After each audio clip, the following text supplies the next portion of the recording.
가정에서 예배드리고 있는 성도님들 주님의 이름으로 사랑하고 축복합니다. 우리 옆에 있는 가족들과 함께 인사하겠습니다. 사랑합니다. 축복합니다. 예.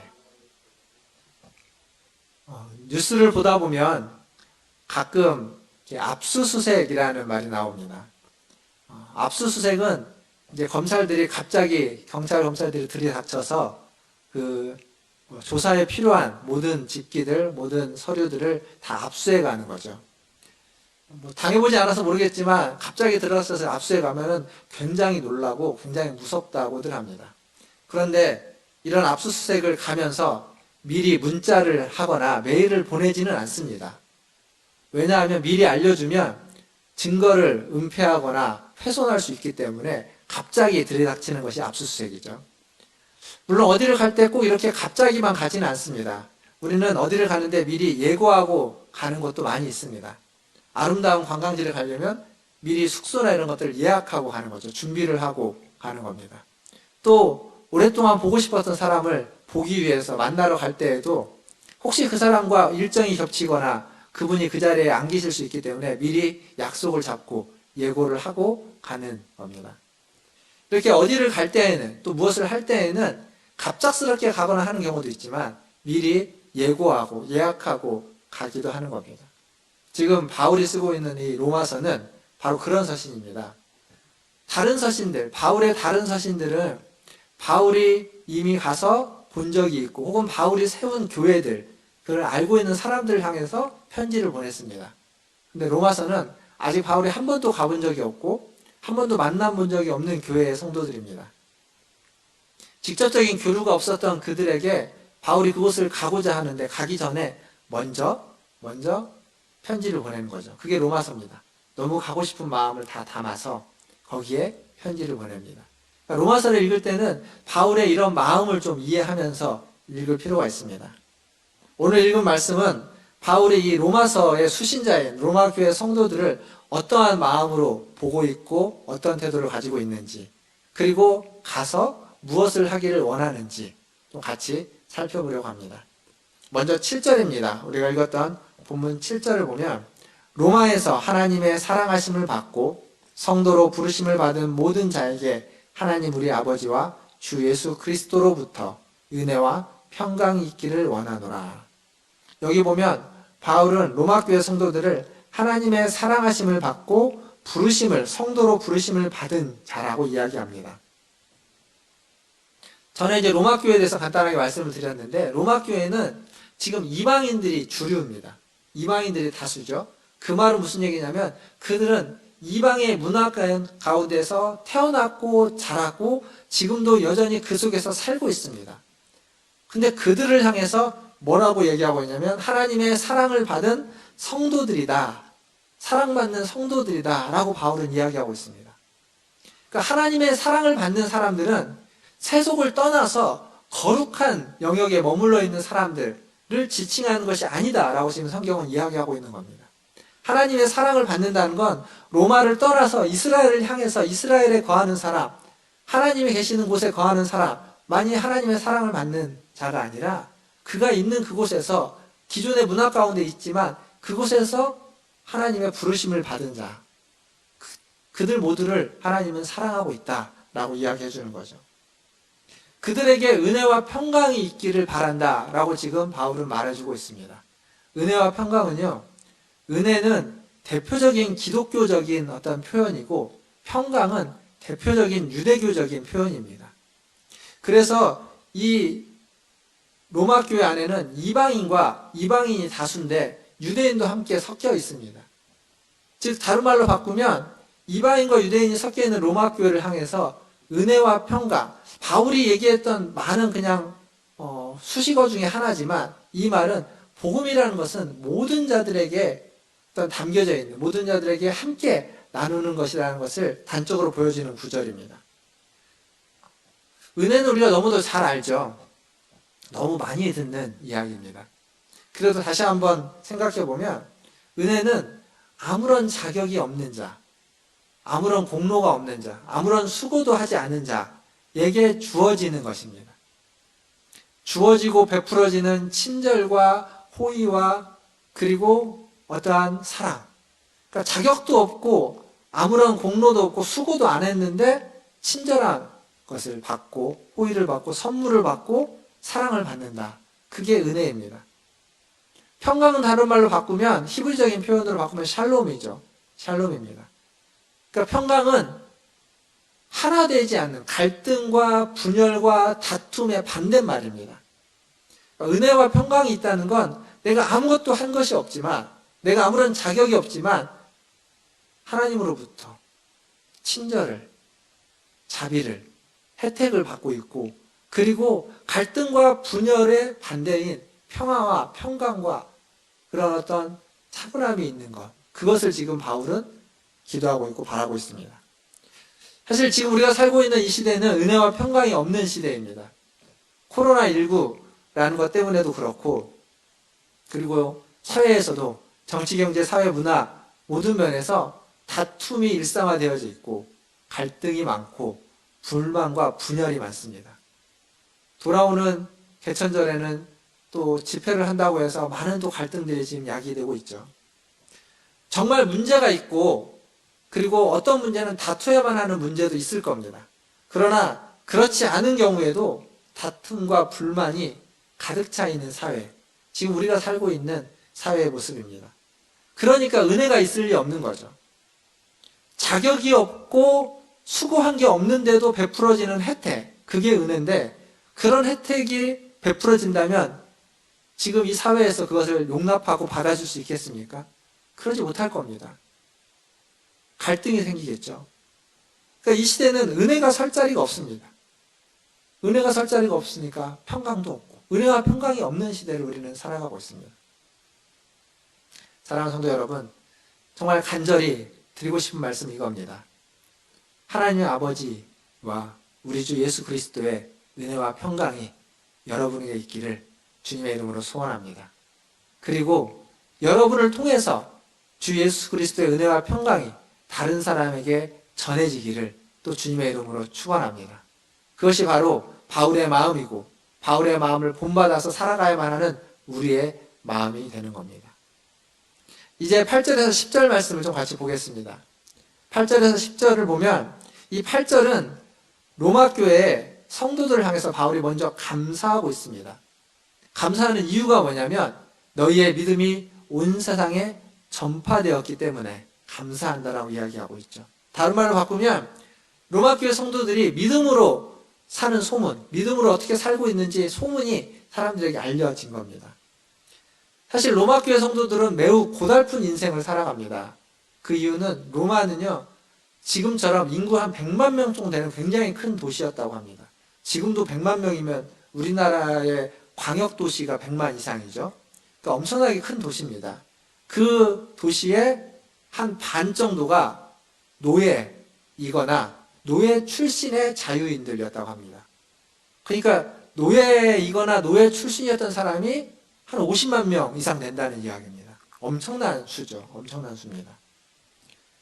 국제적인 도시였기 때문에 많은 부가 있고 많은 사람들의 왕래가 있었지만 동시에 이렇게 자유인과 노예로서 극단으로 나누어졌기 때문에 빈부의 격차가 아주 심한 도시. 그래서 하층민들은 굉장히 어려운 삶을 살아가고 있는 겨우겨우 삶을 유지할 수밖에 없는 도시가 로마였습니다. 근데 거기에서 그 도시에서 그리스도인이 된다는 것은 그 중에서도 소수자가 되는 것이고 더 나아가서 그 사회가 그나마 최소한으로 제공하고 있는 안전과 질서를 그 혜택을 받지 못하는 자가 되는 겁니다.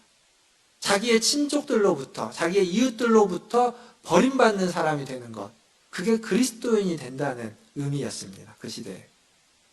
그래서 그 시대에 그리스도인으로 사는 건 정말이지 고달프고 어렵고 소외되고 외로웠고 차별받는 삶이었습니다. 그런 로마 교회, 로마에 있는 교인들, 그리스도인들에게 가장 필요한 건 무엇이었을까요? 그건 아마도 격려고 위로였을 겁니다. 그들이 지금 살고 있는 그 어려운 고난의 삶을, 고통의 삶을 위로해 주는 것이고 그리고 그것을 인정해 주는 것이었겠죠.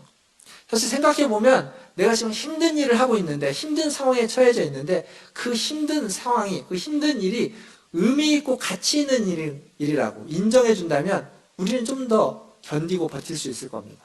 로마 교회도 마찬가지입니다. 그래서 지금 바울은 로마 교회를 향해서 그 성도들을 향해서 그들을 인정해 주고 있는 거죠. 격려해 주고 있는 겁니다. 너희는 부름받은 하나님의 백성이다. 하나님의 사랑을 받는 백성이라는 거죠. 로마 교회 성도들만이 아니라 대부분의 사람들은 인정받고 싶어 합니다. 그런데 우리는 많은 경우 인정과 칭찬을 잘 받지 못하고 살 때가 많습니다. 뿐만 아니라 다른 사람을 인정해주고 칭찬해주지 못할 때가 많이 있죠. 지금 옆에 있는 분을 보고 한번 그렇게 얘기해주면 좋겠습니다. 잘하고 있다고. 지금처럼만 계속 하시라고. 너무너무 수고하고 너무너무 고생한다고. 이렇게 지금 저희는 떨어져 있지만 보지 못하고 있지만 가족끼리 가까이 있을 때에는 서로 토닥여주면서 너무너무 잘하고 있고 고생하고 있다고 칭찬해주고 인정해주고 격려해주는 그러한 우리 문화순절교 성도들 되기를 바라겠습니다. 그리고 바울은 지금 그들을 위해서 기도하고 있다고 이야기하고 있습니다. 누군가 나를 위해서 기도해주고 있다는 건 굉장히 큰 힘이 됩니다. 아주 오래전 얘기지만 제가 고3 때, 고등학교 때죠. 이과였습니다. 이과였다가 고3 때 문과였던 충신대를 진학한다고 하니까 저희 부모님이 흔쾌히 찬성하지 않으셨겠죠.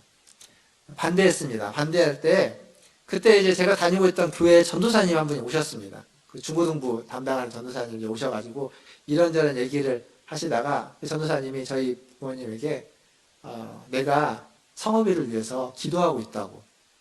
그러니까 저희 부모님이 총신대를 진학하는 건 반대하셨습니다. 그런데 기도해주고 있다라는 얘기에는 감사하셨습니다. 그러니까 누군가가 나를 위해서 기도해주고 있다라는 거에 대해서 손살을 치면서 싫어할 사람은 없습니다. 누군가가 나를 위해서 기도해주고 있다? 그걸 알고만 있어도 위로가 되고 격려가 되고 어려울 때 버팀목이 되어지는 거죠.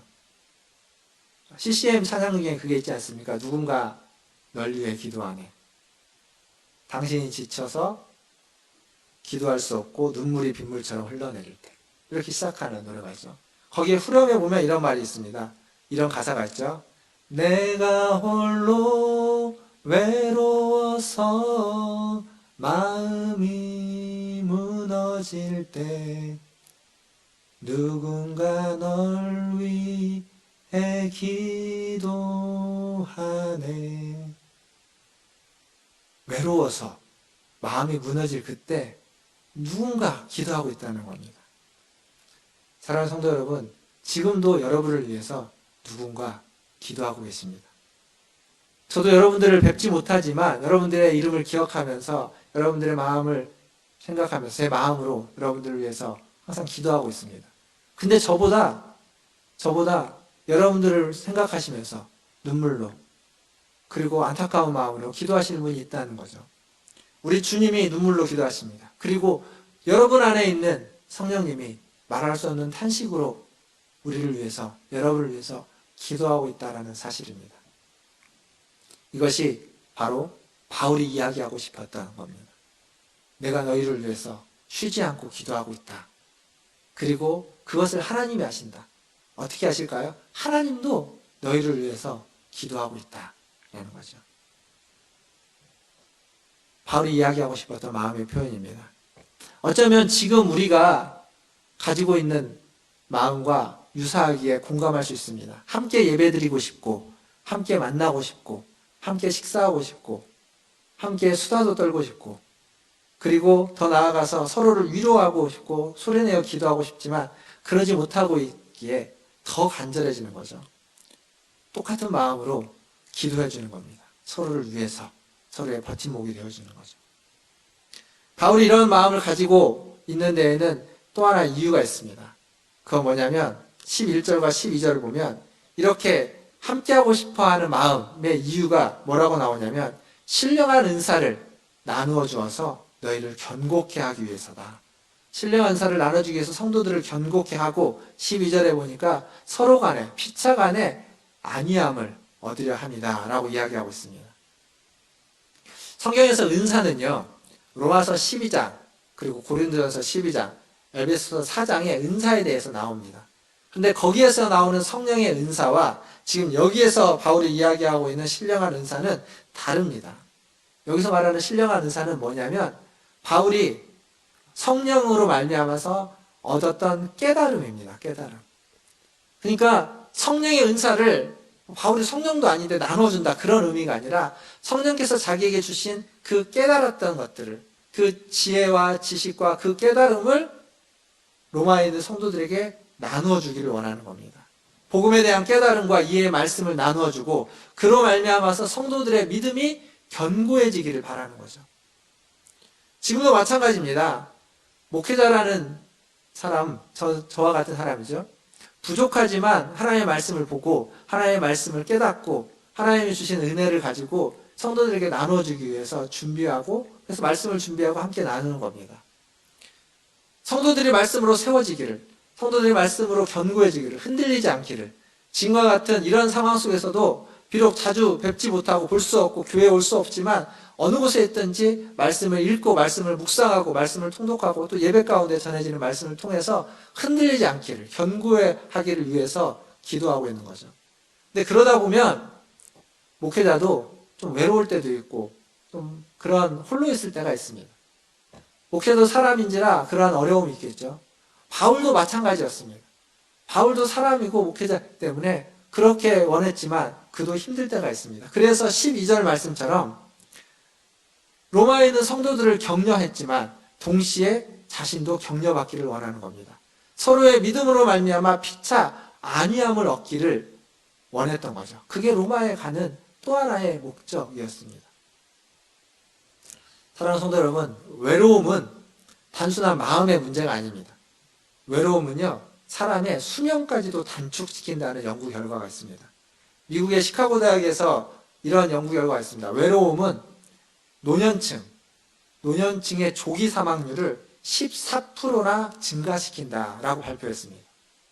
그러니까 외로움이 그냥 외로움으로 끝나는 문이 아니라 생명과 연결되어 있는 거죠. 이 14%를 증가시킨다는 것은 외로움이 비만보다 조기 사망률을 더 높인다라는 연구 결과입니다. 상대적으로. 비만보다 외로움이 더 무섭다는 거죠. 사랑하는 성도 여러분, 여러분의 일상 속에서 누구를 만나든지 그 사람이 여러분에 인해서 힘과 격려를 얻고 외로움을 덜어낼 수 있기를 바랍니다. 그리고 더불어서 그 사람을 통해서 그 사람이 견고해지고 외로움을 덜어내고 힘과 격려를 얻는 모습을 보면서 또한 여러분도 위로받고 격려받고 힘을 얻기를 바랍니다. 그렇게 피차간에 서로 안위하고 피차간에 서로 힘이 되어주는 거죠. 다르게 말하면 긍정적으로 상호 의존을 하는 관계를 만들어가는 겁니다. 바울과 로마 성도들은 그렇게 상호 의존적인 관계를 맺었습니다. 성도 간에 서로 격려하고 격려받고 위로하고 위로받는 거죠. 그러니까 무조건 격려만 해주고 무조건 위로만 해주는 관계가 아니라 나도 위로해주고 나도 위로를 받는 겁니다. 다른 사람을 격려해주고 다른 사람으로부터 격려를 받는 겁니다. 이러한 관계, 이게 복음 안에서 만들어가야만 하는 관계입니다. 우리 성도들의 모든 관계가 서로 격려하고 격려받고 위로하고 위로받는 관계가 되기를 주님의 이름으로 축원드립니다. 마지막으로 14절과 15절을 보겠습니다. 14절과 15절은 이렇게 적혀 있죠. 헬라인이나 야만인이나 지혜 있는 자나 어리석은 자에게 다 내가 빚진 자라. 그러므로 나는 할 수 있는 대로 로마에 있는 너희에게도 복음 전하기를 원한다라고 이야기합니다. 자, 여기에 바울이 로마에 가고자 하는 또 하나의 이유가 나옵니다. 그건 뭐냐면 바울은 내가 빚졌기 때문이다. 내가 빚을 졌기 때문에 빚을 갚기 위해서 너희에게 간다고 이야기하는 겁니다. 근데 가서 뭘 하냐면 복음을 전한다는 거죠. 빚을 졌는데 왜 복음을 전할까요? 빚지는 방법은 뭐죠? 우리가 잘 아는 빚지는 방법은 은행에서 돈을 빌리는 겁니다. 그러면 그 은행에 빚을 진 거죠. 혹은 어떤 사람에게 돈을 빌리면 그 사람에게 빚을 진 겁니다. 이게 가장 기본적으로 빚지는 방법입니다. 근데 또 하나의 방법이 있습니다. 빚지는. 그건 무엇이냐면 신전도사님이 저에게 돈을 100만 원을 주면서 김전도사님에게 갖다 드리라고 했습니다. 그러면 그 100만 원을 제가 가지고 있으면 저는 이 100만 원을 김 전도사님이 갖다 줘야만 하니까 아직 안 줬기 때문에 김 전도사님에게 빚졌습니다. 동시에 신 전도사님으로부터 받았고 이걸 갖다 줘야만 신 전도사님 문제가 해결되니까 아직 해결을 안 했기 때문에 신 전도사님에게 여전히 빚진 상태에 있는 겁니다. 양쪽에게 빚진 상태가 되는 거죠. 지금 바울이 말한 빚진 자라는 건 이겁니다. 이거. 하나님이 복음을 바울에게 주었습니다. 그리고 그 복음을 다른 사람에게 전하라고 했습니다. 나눠주라고 했습니다. 아직 나눠주지 않았다면 그 복음을 가지고 있는 바울은 복음의 빚진 자가 되는 겁니다. 하나님으로부터의 책임도 져야만 하고 다른 사람들에게 전해줘야만 하는 빚도 있는 거죠. 복음은요, 그냥 나 혼자 듣고 믿고 소유하고 누리라고 주어진 게 아닙니다. 복음은 전하라고 주어진 겁니다. 선한 소식, 예수 그리스도는 그냥 나 혼자 믿고 내 안에 꽁꽁 감싸 안고 나 혼자 은혜를 받고 누리면서 있으라고 한 것이 아니라 다른 사람들과 함께 나누라고 우리에게 주신 겁니다. 전해야 되는 책임이 있는 겁니다. 그래서 우리 모두는 바울만이 아니라 우리 모두는 복음의 빚진 자들입니다. 사랑하는 성도 여러분, 이 부분에 대해서는 다음 주에 조금 더 이야기를 해보도록 하겠습니다. 말씀을 마무리하겠습니다.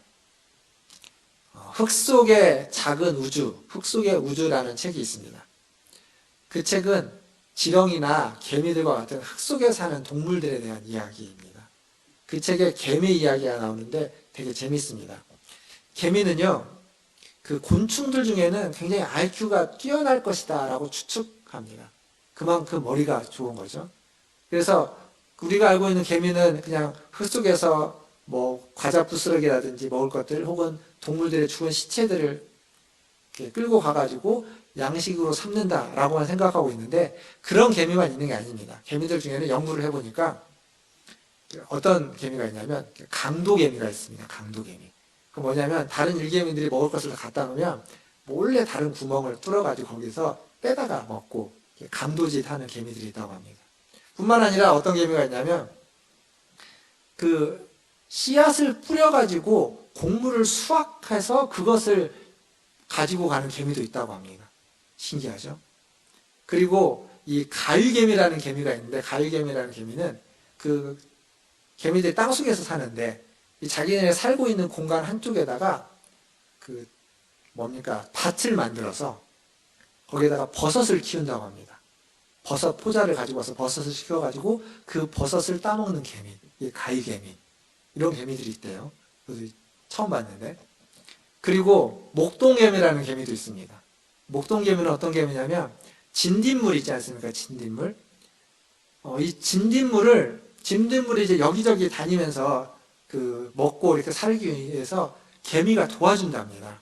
개미가 자기가 이동을 하면서 진딧물을 여기저기로 옮겨가서 이동을 하는데 그렇게 할 뿐만 아니라 어떤 진딧물이 위협을 당하면 공격을 당하면 이 개미들이 진딧물을 적극적으로 보호해 준다고 합니다. 대신 싸워주는 거예요. 왜 그러냐면 진딧물이 분비해내는 분비물 중에 꿀 같은 게 있는데 그게 개미에게 아주 좋은 먹거리라고 합니다. 개미가 아주 좋아하는 꿀을 진딧물에게 분비해 준대요. 그러니까 서로 이렇게 상호 의존하는 거죠. 지켜주고 보호해주고 이동해주면서 또 먹을 것을 주고받는 겁니다. 그러니까 다른 곤충들과 상호 의존하는 관계를 맺으면서 살아가는 곤충, 그게 개미입니다. 그리고 개미에게는 또 하나의 특이한 것이 있는데 개미는 위가 2개라고 합니다. 위가 2개. 그 중에 하나의 위가 사회위라고 하는데 그건 뭐냐면 개미가 먹을 것을 먹으면 그것을 다 자기를 위해서 소화해내지 않고 한쪽에 임시로 보관을 해둔다고 합니다. 그 보관하는 임시위를 사회위라고 하는데 그 왜 보관을 해두냐면 다시 이제 자기네들 무리로 돌아갔을 때 그 무리에 배고픈 개미들이 있을 때 동료 개미들이 있을 때 그 배고픈 개미들에게 자기가 가지고 왔던 것을 토해내서 먹게 해준다는 겁니다. 그래서 군집생활을 같이 하는 거죠. 그렇게 함으로써 함께 살아가는 겁니다. 공동생활을 나가는. 그래서 개미는 그냥 혼자 한 마리가 존재할 때는 살아갈 수 있는 수명이 6일밖에 안 된다고 하는데 그들이 함께 모여서 살면 66일까지 11배나 10배 이상 더 길게 오랫동안 산다고 합니다. 서로 함께 나누면서 살아가기 때문에 그렇게 되는 거죠. 개미만 이럴까요? 사람도 마찬가지입니다. 사람을 정치, 사회적 존재다라고 철학자들, 사회학자들이 이야기합니다. 근데 이건 그냥 철학자들과 사회학자들만의 이야기가 아니라 하나님이 사람을 그렇게 만들었습니다. 사회적 존재로. 그냥 혼자 살아갈 수 없는 존재로, 함께 살아가야만 하는 존재로 만들었습니다. 상호 의존하고 살아가야만 하는 존재로 하나님이 사람을 만들었다는 겁니다. 그리고 그런 우리에게 복음을 맡겨주셨습니다. 그래서 이 복음은 언제나 함께하는 겁니다. 나만 듣고 나만 혼자 누리는 것이 아니라 언제나 함께 나누는 거죠. 하나님과 함께하는 것이고 사람들과 함께하는 것입니다.